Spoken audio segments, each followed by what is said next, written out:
In Ghostwire Tokyo, almost the entire population of Tokyo has disappeared in a mysterious supernatural event, with ghastly entities known as visitors invading the city to harvest the spiritual remnants.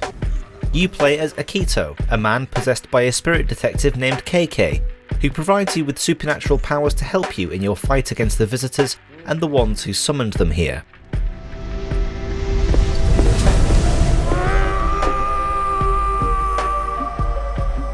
But what exactly is Ghostwire Tokyo like to play?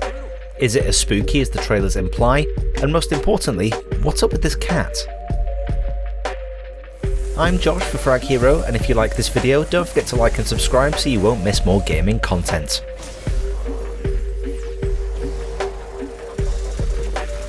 One of Ghostwire's best assets is its open world depiction of Tokyo.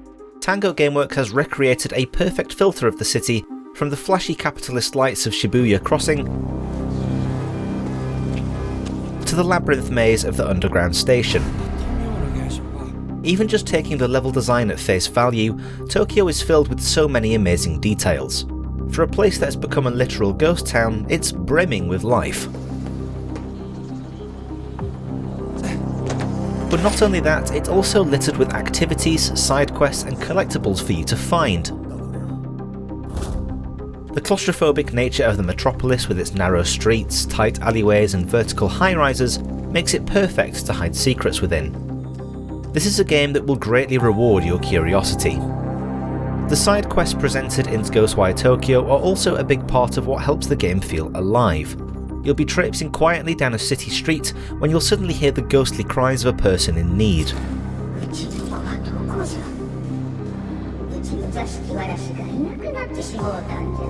These are spirits who have unfinished business, with you being able to help them out. With so many side quests available in the game, you'd think this type of content would get repetitive after a while.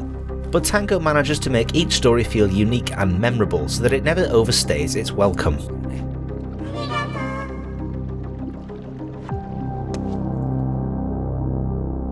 This also allows the weirder themes of Ghostwire Tokyo to become more apparent. Quests that involve your character helping a raccoon find its lost buddies, or help a spirit pass on by finding them toilet roll from a public restroom. On the other hand, there are some aspects of this world which can feel like a chore. Spirits you need to collect and release are located all over the world. You're incentivized to do this because it rewards lots of experience points, but if you focus all of your energy on that, it can take quite a while for it to pile up. If your brain is as neurodivergent as mine is, you might be tempted to try and go for them all, but it's one way to quickly ruin the world for you as you try to seek out every single one of these spirits.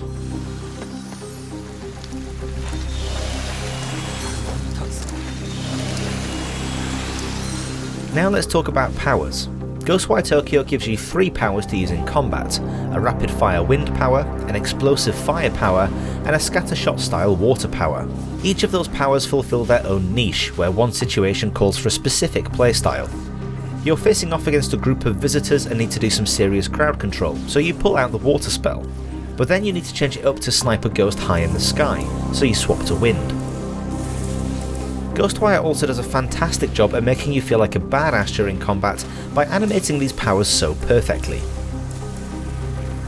Each one has a distinct visual style in addition to their unique function. It basically gives every ability its own personality that you can develop as the game progresses.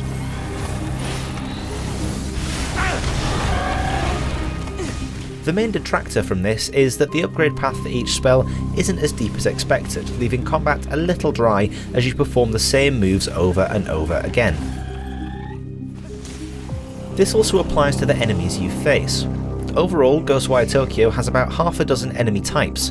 You'll end up seeing them all within your first few hours of the game. This doesn't really change towards the end either, with no massive difficulty spikes or new enemies introduced.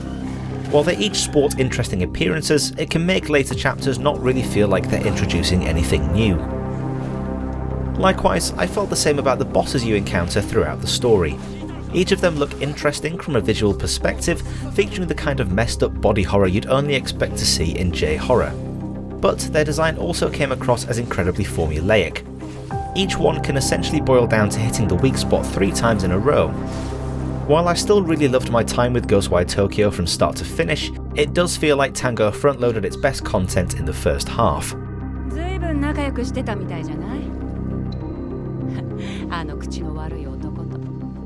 There were also a handful of sequences that I really grew to dislike. Without spoiling too much, there are some moments where you're separated from KK and the powers he grants you. This forces you to use archery and stealth to get through these moments. As much as I enjoy games that temporarily take away the tools that it previously empowered you with, I found these sequences to be a little frustrating due to how forgiving stealth became.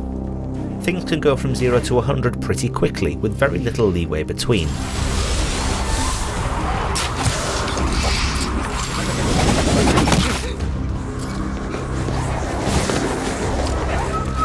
It'll take you around 10 to 15 hours to beat the main story, completing all activities though, and it can be easily stretched into a 30-hour playthrough.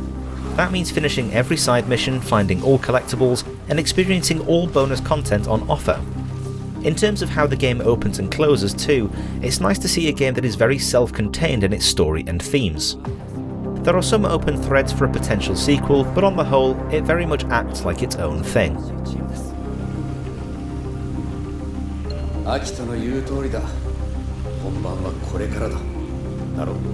Ghostwire Tokyo isn't perfect. There are some issues with its structure, its pacing, and its action design, but it certainly feels like the weirdest AAA game to be on the market right now.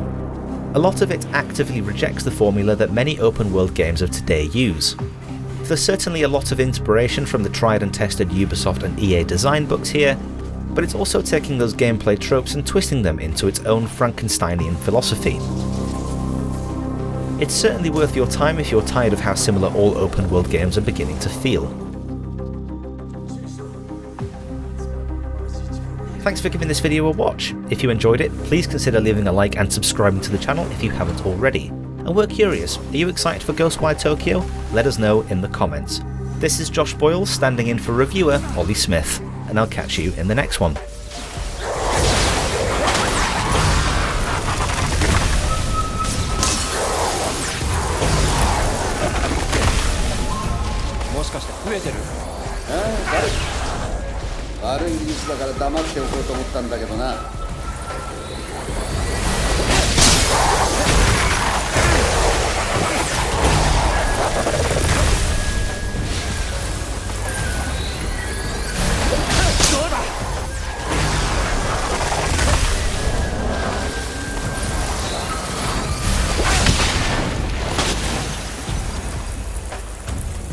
俺の力を思い知れ。